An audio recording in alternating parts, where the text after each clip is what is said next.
오늘도 하루의 첫 시간 우리 하나님 앞에 성별해 드리는 여러분 모두에게 우리 하나님께서 주시는 은혜와 또 사랑과 능력이 오늘도 함께 하시기를 주님의 이름으로 간절히 축원합니다.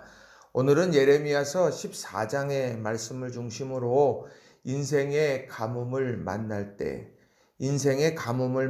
때라는 제목으로 함께 말씀의 은혜를 나누기를 원합니다. 우리가 인생을 표현할 때 광야 같다라고 말하기도 하고 풍랑이는 바다라고 말하기도 합니다. 그것은 그 인생 가운데 만나는 여러 상황들, 그것이 녹록지 않다라고 하는 것을 증명하고 또 고백하는 말일 것입니다. 오늘 본문도 가뭄에 대한 이야기를 통해서 영적인 가뭄의 상황, 그 가뭄의 상황 속에서 과연 우리가 어떻게 살아가야 될 것이냐, 어떤 믿음의 반응을 해야 될 것이냐라고 하는 것을 우리들에게 잘 설명해 줍니다. 그래서 저는 오늘 본문 말씀을 중심으로 해서 두 가지의 중요한 교훈의 메시지를 여러분들과 함께 나누고 싶습니다.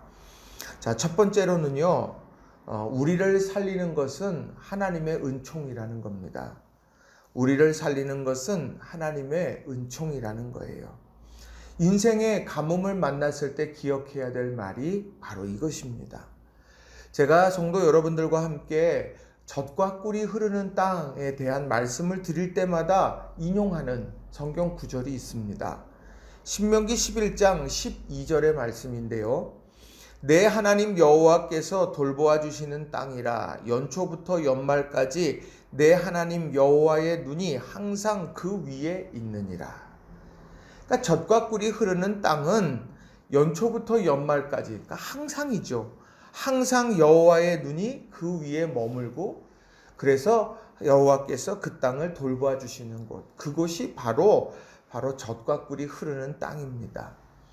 그 결과가 뭐냐? 신명기 11장 14절에 보면 이렇게 말합니다. 여호와께서 너희의 땅에 이른 비 늦은 비를 적당한 때에 내리시리니 너희가 곡식과 포도주와 기름을 얻을 것이요. 이렇게 말합니다. 이른 비와 늦은 비를 하나님께서 적당한 때에 내리십니다.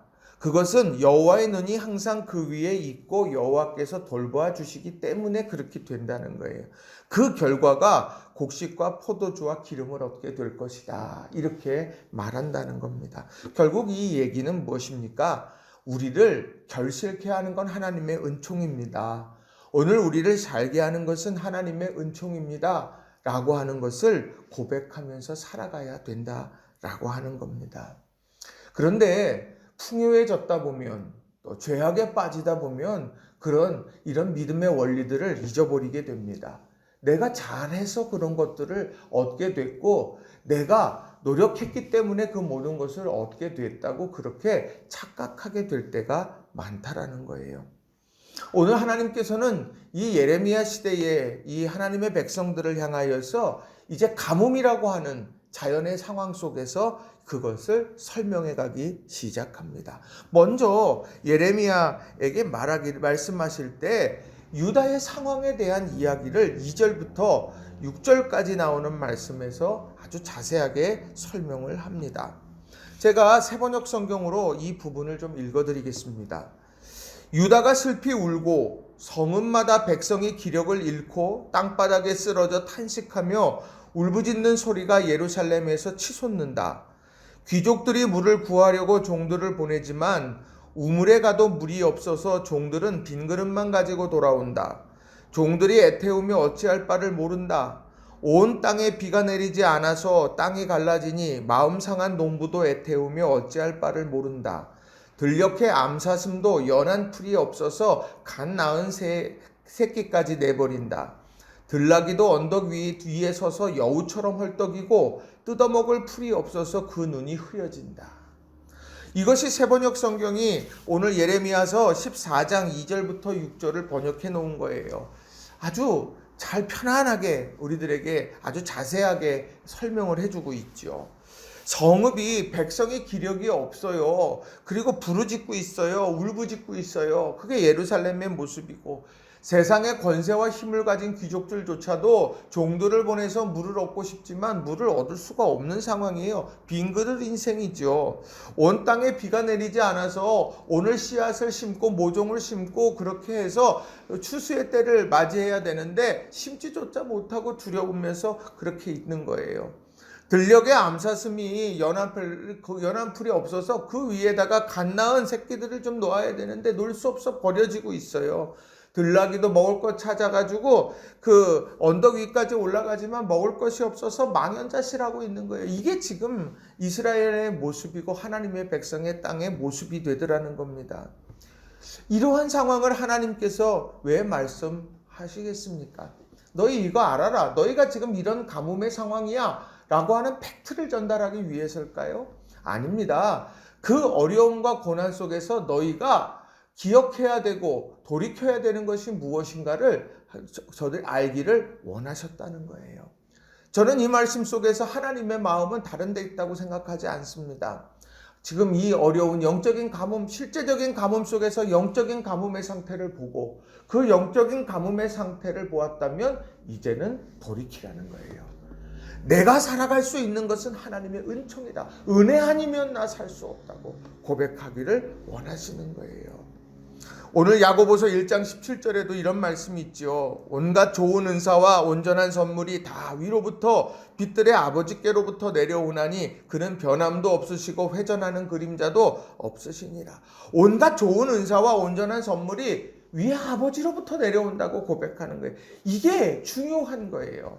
세상은 내가 노력하면 된다고 말해요. 근데 정말 노력하면 됩니까?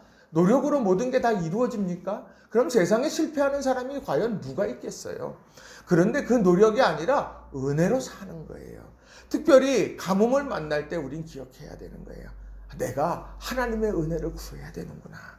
이런 인생의 가뭄 앞에서 하나님 앞에 간구하고 기도하는 우리 모든 성도님들이 다 되시기를 바랍니다. 요즘같이 어려운 시대가 없다고 말합니다. 온 열방, 온 세계가요, 지금 다 위기라고 이야기하는 때입니다. 이때 하나님의 은혜를 구해야 되는 거예요.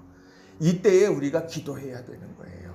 우리가 머무는 자리에서 또 우리들이 정말 순간순간 하나님 앞에 정말 우리가 하나님 은혜 아니면 안 됩니다. 기도하면서 회복의 때를 맞이하는 저와 여러분이 다 되시길 주님의 이름으로 간절히 축원합니다. 두 번째로는요, 사랑한다면 중보기도를 멈추지 말아야 한다는 거예요. 사랑한다면 중보기도를 멈추지 말아야 된다는 겁니다. 인생의 가뭄에서 중요하게 여겨야 될 게 바로 이 중보기도라고 하는 거예요. 자, 오늘 하나님께서 오늘 14장에서 쭉 나오는 말씀, 여기에서 보면 말씀하시죠. 그러면 또 예레미야가 이야기하고 또 하나님이 말씀하시고 또 예레미야가 이야기하고 이런 반복적인 대화가 오가는 것을 보게 됩니다. 근데 여러분 같이 읽으셨지만 이 말씀을 이렇게 보게 되면 하나님께서는 심판하시겠다라고 말하면 예레미야는 하나님 용서해 주십시오. 기회를 주십시오. 우리를 버리지 마십시오. 그렇게 하나님 앞에 이야기하는 장면이 계속해서 반복된다라고 하는 거예요. 하나님께서는 너무너무 답답하셨어요. 하나님께서는 이제 그 모든 일들 가운데 새롭게 빚어가기 위해서 심판을 이루어 가시려고 작정하셨습니다. 그 이유가 무엇일까요? 그 이유가 다른 데 있지 않았습니다. 오늘 하나님께서는 그들의 죄악의 문제 앞에서 가슴 아파하셨어요. 그 가슴 아파하시면서 그들에 대해서 애타는 마음으로 다가가셨다는 거죠.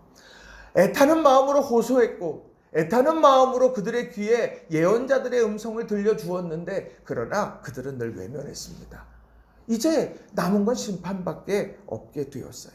그런데요, 그런 상황 속에서 오늘 유다 사람들이 하나님 앞에 기도하고 예배하지 않았을까요?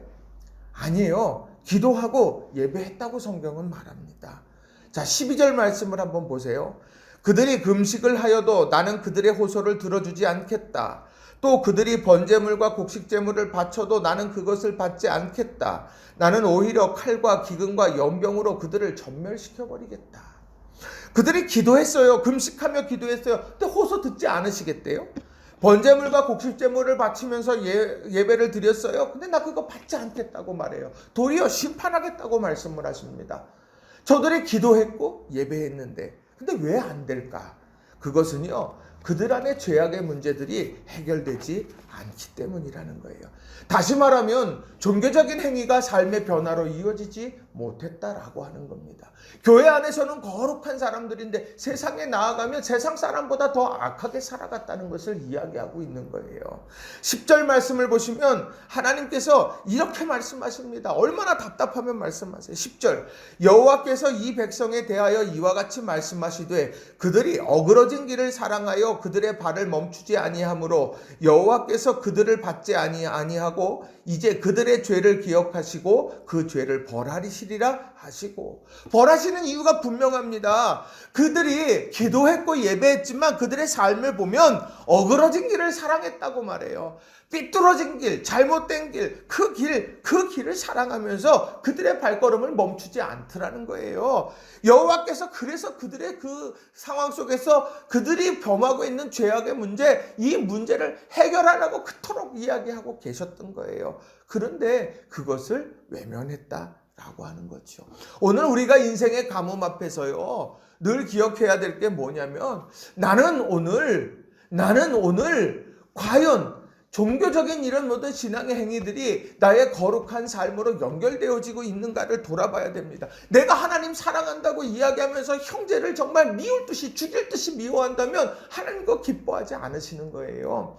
내가 하나님을 사랑한다고 말하면서요, 세상의 많은 사람들에게 아픔과 상처를 주고서 내가 그것을 세상의 원리라고 이야기하고 이게 세상이라고 얘기하면서 사람들 마음에 비수를 꽂으면서 살아간다고 하면 그거 하나님 기뻐하시는 게 아니에요. 저울추를 속여가면서 내가 사람들에게 피해주면서 살아, 그러면 안 된다는 거예요. 내 삶 속에 분노와 다툼이 내 삶 속에서 막 일어나요. 내 안에서 시기와 질투가 그냥 자리 잡고 또아리를 틀고 쓴뿌리를 내리고 있으면 하나님 그거 기뻐하시지 않는다는 거예요. 예배 드리면서도 그게 같이 가면 안 된다는 거예요. 우리가 믿음 안에서 다시 한번 생각해야 하는 건 뭐냐? 내가 기억나지 아니하는 죄까지도 하나님 기억나게 하시고 내가 하나님 앞에 내 인생을 맡기고 종교적인 행위가 신앙생활이 아름다운 삶의 변화로 이루어지게 해달라고 기도해야 되는 거예요. 오늘 하나님이 원하시는 건 그거였어요. 예레미야에게 말씀하시고 수많은 선지자들을 보내서 유대 사람들에게 말하고자 하는 건 이거였어요. 근데 그것을 듣지 않더라는 거예요. 그게 영적인 가뭄의 원인이 되는 거예요. 그런데 중요한 건 뭐예요? 그런 상황 속에서 오늘 예레미야와 같은 선지자가 있었다는 거예요.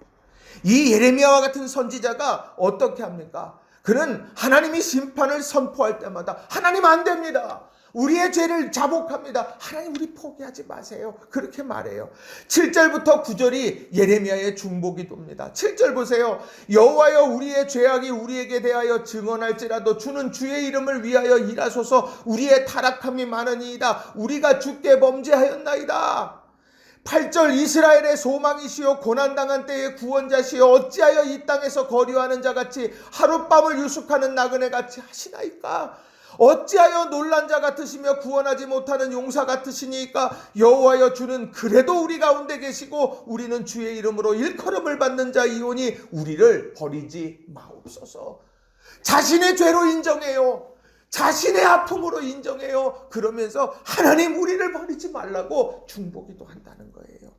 또 하나님께서 말씀하셔요. 심판에 대한 이야기 하실 때 19절부터 22절에도 또 중보기도 하면서 이렇게 말합니다. 주께서 유다를 온전히 버리시나이까. 19절에서 그렇게 이야기해요. 20절에요.